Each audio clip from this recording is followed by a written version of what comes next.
প্রিয় সপ্তম শ্রেণীর শিক্ষার্থীরা, তোমাদেরকে আরো একটি ভিডিওতে স্বাগতম।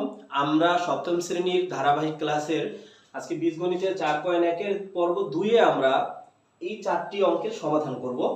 আমরা আগের পর্বে যে অঙ্কগুলো দেখেছি, কমার এই পাশে যে রাশিটা ছিল সেখানে একটা পদ ছিল, এবার দুইটা পদ আছে। এখানেও দুইটা পদ, এখানে তিনটা পদ, এখানে তিনটা পদ, এই একটা পদ, এই একটা পদ। এই কিন্তু এটাকে আমরা বলবো হচ্ছে, এটা দিয়ে আমরা গুণ করব এই দুইটাকে। এখন আমরা যদি প্রথমে 9 নম্বর অঙ্কটাকে সমাধান করি, যেমন দেখো এইখানে এইটা দিয়ে এটাকে গুণ করব। এখন এই গুণটাকে আমাদের উদাহরণে বা অনেক শিক্ষকরা এইভাবে করিয়ে থাকেন। এটাকে নিচে লেখা হয় 5xy। একই নিয়ম, পাশাপাশি করা, নিচে নিচে করার একই নিয়ম, কিন্তু আমি পছন্দ করি পাশাপাশি করার জন্য। কারণ পরবর্তীতে তোমরা যখন সৃজনশীল করবা বা আরো উপরের ক্লাসে উঠবা, তখন দেখবা পাশাপাশি তোমার গুণের গুলো বেশি প্রয়োগ হইতেছে। আমরা কোথাও অঙ্কের মাঝখানে এভাবে নিচে নিচে করতে পারবো না, অঙ্কের মাঝখানে আমাকে পাশাপাশি করতে হবে। সেই ক্ষেত্রে আমরা আমাদের, যেহেতু এখানে পদ একটা, এই এক ছোট পদটাকে আমরা সামনে রাখবো 5xy, আর এটাকে আমরা ব্র্যাকেটের ভিতরে রাখবো 2x + 3y। এখন আমাদের কাজ হচ্ছে, আগেরবার যেমন আমি গুণ করছিলাম, আমি যদি এবারও কল্পনা করি, ধরো আমার এইটা নাই, এইটা নাই, তাহলে এটার সাথে এটা গুণ কি হবে? সংখ্যায় সংখ্যায় গুণ। কি হবে? সংখ্যায় সংখ্যায় গুণ। 5 দুগুণে 10। x এখানে x এর পাওয়ার 1 আছে, এখানে x এর পাওয়ার 1 আছে, তা x এর পাওয়ার কত হয়ে যাবে? 2, কারণ পাওয়ারে পাওয়ারে যোগ হয় গুণের সময়। আর y যেহেতু কারোর সাথে মিল নাই, y এর y।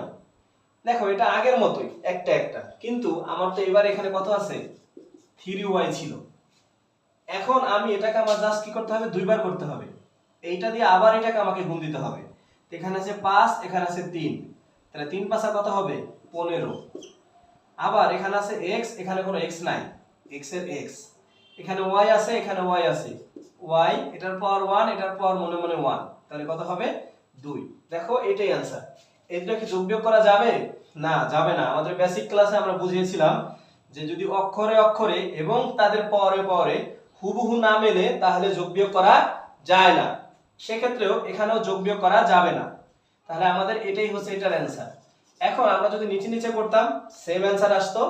জাস্ট আমরা এভাবে, আমি পছন্দ করি এভাবে করতে, তোমরা চাইলে ওইভাবে করতে পারো। তোমরা যদি কেউ চাও ওইভাবে করানোর জন্য, আমরা অবশ্যই ওইভাবে করিয়ে দেব। দেখো পরের অঙ্কটায় এই 9x² আমরা প্রথমে নিয়ে আসলাম, আর এটাকে ব্র্যাকেটের ভিতরে নিয়ে গেলাম। কত? 5x² - 4xy। আগেরটার মতোই এই সংখ্যায় সংখ্যায় গুণ। 5 নং 45, তারপর এখানে x², এখানে x², কত হবে? x পাওয়ার 4। এই 2 আর 2 যোগ হয়ে গেছে, 2 2 4। আর y যেহেতু এখানে নাই, তাহলে এই y² যা আছে তাই। এবার খেয়াল করো, এটার সামনে কি চিহ্ন আছে? প্লাস। এখানে কি আছে? মাইনাস। প্লাসে মাইনাসে মাইনাস। আবার এই সংখ্যায় সংখ্যায় গুণ। 4 নং 36, এখানে x, এখানে আছে কত? x², এখানে আছে x, তাহলে x 3, কারণ এই 2 আর এটার উপর মনে মনে পাওয়ার আছে 1, তাই 1 আর 2 হচ্ছে 3। আর এখানে y আছে 2, এখানে y আছে 1, তাহলে y ও 3। তাহলে এটাই হচ্ছে এটার आंसर। দেখো আমরা যদি পরের অঙ্কটা করি, এটা 10 নম্বর অঙ্ক ছিল, আমরা নাম্বারটা চেঞ্জ করি নাই। যেমন দেখো এখানে কত আছে? 11 নম্বর অঙ্কে এই প্রথমটাকে আমি পরেরটাকে প্রথমে লিখি, a³ b²।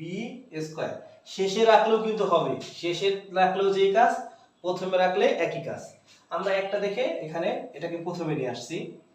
তারপর দেখো পুরা রাশি উঠাই, 2a² - 3b² + c²।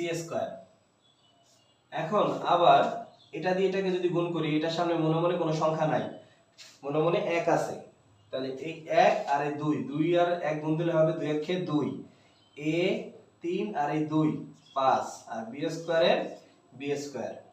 এটা প্লাস এটা মাইনাস, প্লাস মাইনাসে মাইনাস। 1 আর 3 গুণ দিলে হবে 3 এর ক্ষেত্রে 3। এখানে যেহেতু কোনো a নাই তাহলে এটা যা আছে তাই হবে, a 3। b এখানে আছে 2, এখানে 2, তাহলে 2 দিয়ে কত হবে 4। এই 2 আর এই 2 যোগ হইছে। আবার দেখো এখানে আছে a কিউব b স্কয়ার, মানে a3 b2 আর c স্কয়ার। অক্ষরে কোনো মিলছে? মিলে নাই।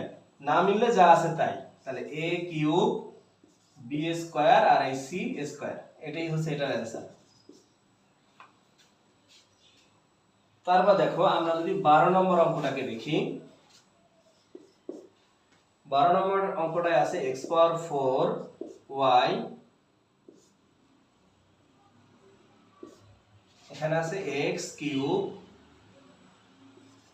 Minus y cube plus 3xy z। আবার দেখো এটার সাথে কোনো সংখ্যা নাই, তাহলে সংখ্যা যেহেতু নাই এখানে মনে মনে এক আছে, এক একে একই দেওয়া লাগবে না। তাহলে এটা প্লাস এটাও প্লাস, প্লাস প্লাস প্লাস প্লাসও আমরা সামনে দিব না। এখন এই x পাওয়ার 4 এখানে আছে x3, তাহলে x কত হয়ে যাবে 7, যোগ করলে 7 হয়।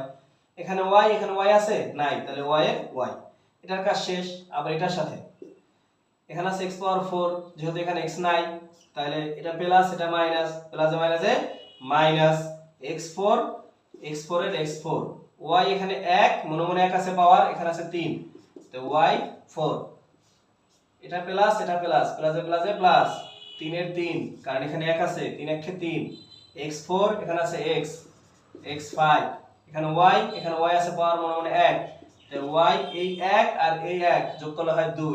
এখানে কোনো z আছে, এখানে কোনো z নাই, তাহলে এর জন্য z এর z। এটাই হচ্ছে এটার অ্যানসার।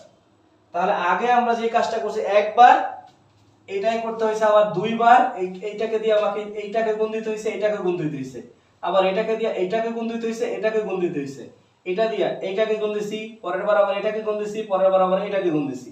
সেম কাজ, এটা দিয়ে এটাকে গুণ দিছি, এটা দিয়ে এটাকে গুণ দিছি, এটা দিয়ে এটাকে গুণ দিছি, মানে এটাকে তিনটার সাথেই গুণ দিতে হবে। তোমরা অঙ্কগুলো ভালো করে দেখবে, অবশ্যই কমেন্ট করে জানাবে।